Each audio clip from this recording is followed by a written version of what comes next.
Nag-chat sa akin yung friend ko, nakita ko na yung May na hinahanap mo chat niya sa akin tapos nag-send sa akin ng picture, si May nga to sabi ko sa isip ko at may katabi siyang lalaki, hindi ko mapaliwanag yung nararamdaman ko bigla akong nasaktan nang makita kong may katabi siya, ang daming what if sa utak ko, what if yun yung kasama namin sa game na nanliligaw. What if sila na pala, what if crush niya yung lalaki at kung ano-ano pa.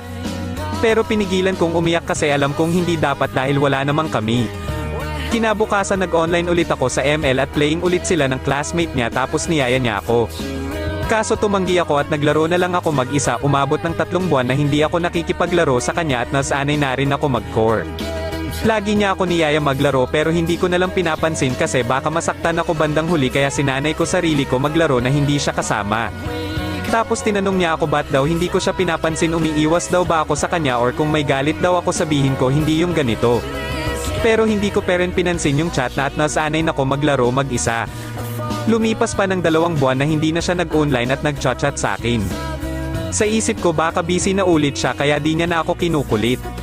Pero hindi ako mapakali kaya ini-stalk ko siya sa FB, napansin ko na hindi na rin siya nag-a-update sa Facebook ay halos kada segundo may share post siya, nakaka 50 plus siya kada araw mag-share post. Pero yung huling share post niya ay nung August pa, ito rin yung buwan na huli siyang nag-online at ang huling post niya ay mahal na mahal kita. Mukhang may pinaparinggan siya sa post niya pero ayoko mag-assume na ako yun. Kasi alam ko naman sa sarili ko na hanggang ML lang kami. Pero sa curious ko hinanap ko yung classmate niya sa ML para matanong bakit di na nag-online si May. Chinek ko history ni May para mahanap yung kalaro niya kaso naka-hide. Kaya sinubukan ko na lang hanapin sa mga reactor ni May kung sino yung classmate niya na yon. Or kahit relatives lang ni May tapos may nakita akong mukhang relatives ni May at hindi lang relatives, nanay niya pa yung nakita ko. Kaya dali-dali ko ini-stalk, nagulat ako sa nakita ko. Si May ay nakahiga sa ospital at may oxygen na nakasalpak sa kanya. Agad ko inad mama ni May pero hindi ako in-accept kaya nag-comment na lang ako sa post. Ano po nangyari kay May, comment ko with cry emoji, lumipas ng 5 minutes bago nag-reply mama niya.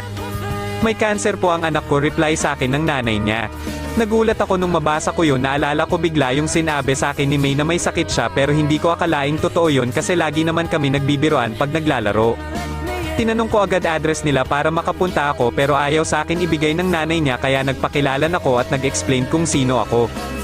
Tumagal pa yung usapan bago ko napaniwala mama ni May at binigay sa akin address at nalaman ko rin na iisa lang pala kami ng school at halos 1 hour lang papunta sa ospital kung saan naka-confine si May kaya dali-dali na ko nagbihis para mapuntahan siya.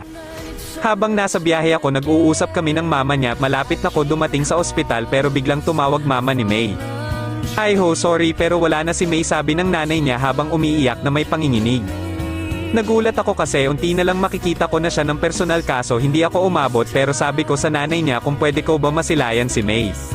Pumayag naman mama niya at naluluhan ako ng mga oras na yon.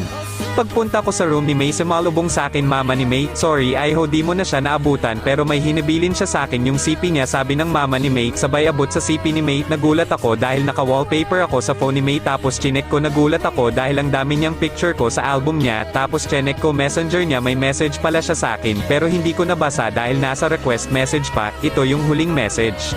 Hi, ako to si May, yung kalaro mo sa ML. Miss na kita blank, hindi ko alam bakit ka umiiwas sa akin. Oo, alam ko na may kasalanan ako kasi umiiwas din ako sa'yo.